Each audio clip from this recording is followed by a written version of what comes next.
大家好，我是李船长。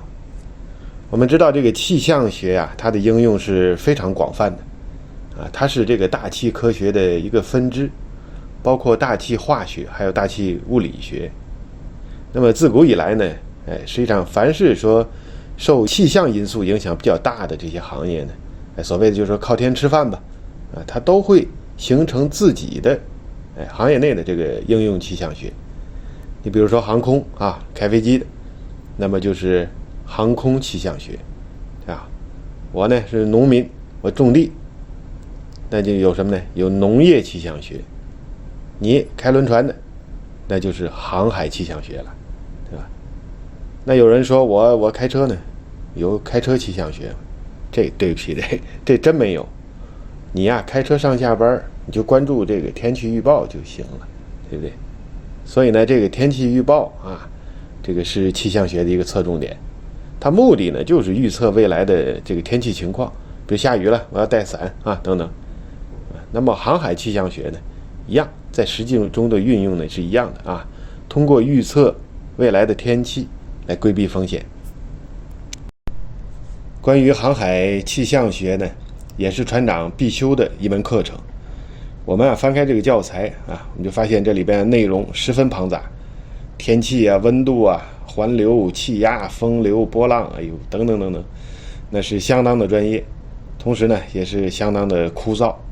咱们就不讲这本书了啊，否则的话呢一起睡着了，我估计啊，咱们就说一下在船上实际的这个运用。也就是说呢，我怎么知道我航路前面的气象的变化，对吧？怎么预测我航路前面未来的天气呢？对吧？那么节目的结尾啊，我给大家放了一点这海上气象的一些实拍啊，还有龙卷风哦。可是还是那句话，不许跳过去偷看啊，自然的看到后边，好吧？尤其广告啊，不许错过。那好，我们就去这个驾驶台啊，我们实际去看一看。一般来说啊，大的航运公司呢，它都有啊与它合作的一个比较专业的气象导航服务公司，有这家公司。那么呢，对于船东来说呢，他只需在他的船队各轮上安装这家服务公司的应用软件就可以了。那么在船舶驶往下一个港口之前呢，由船长提早通知这个气导公司啊，用发邮件的形式呢，告知他我离港的时间，我抵达目的地的计划时间等等。那么这个气导公司呢，就会根据你这条船的特性啊，船舶资料，比如你最高航速是多少，对吧？你船的大小等等啊，这些参数呢，它就会发一个航路推荐的这么一个数据过来。那么船长呢，再把这个数据呢，就传到刚才的那个应用软件中就可以了，就可以直接读取了。实际我们看一看啊，比如说啊，这次啊，大家看这个啊，这个就是我船啊，从亚洲到北美，横跨整个这个太平洋。那这个呢，就是这个气导公司，它根据我船的特性，它发过来的推荐航路，还有这个气象地面分析图。那是整个航路的，从你的出发港啊，一直到你的目的港。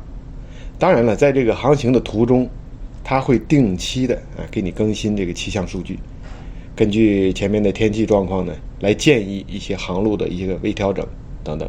那么对于船长来说呢，一般呢我们都会遵循他的这个建议啊，也相应的做调整。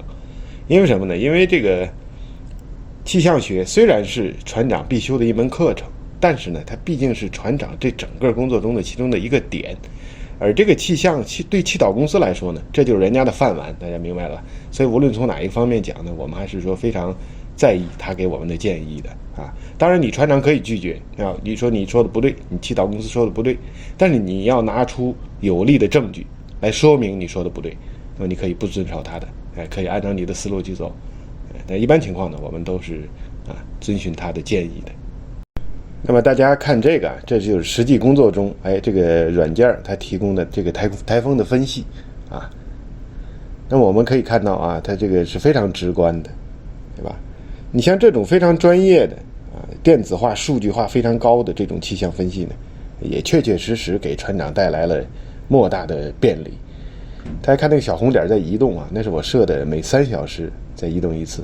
当然你可以把它设成6小时、12小时、24小时，那看你个人怎么设了，大家可以完整的看到它的这个台风的移动的路径。对吧？像这种非常便捷而且特别精准的台风分析，那我认为是远远超过了传统的方式，船长用那个气象传真所做的分析。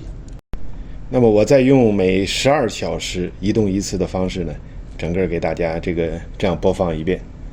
大家看到它是这个非常非常直观的啊。同理啊，我们呢可以对我们航路前边，就是说未来我要抵达的、要经过的这个区域呢，来做预测啊，做这个地表分析。同样，它也是非常直观和便捷的，而且呢准确度是非常高的。大家再来看啊，我把这个鼠标啊，这个游标放在我的航路啊前面的任意一点，那么我们直接从这个屏幕的下边就可以读取数据了。你看浪高啊、风速啊、这个流啊，还有这个气压高低啊，当然包括经纬度啊，那么是非常便捷也非常准确的。就是我游标移动，我可以任意读取。那这个呢，就是祈祷公司给我们提供的软件服务。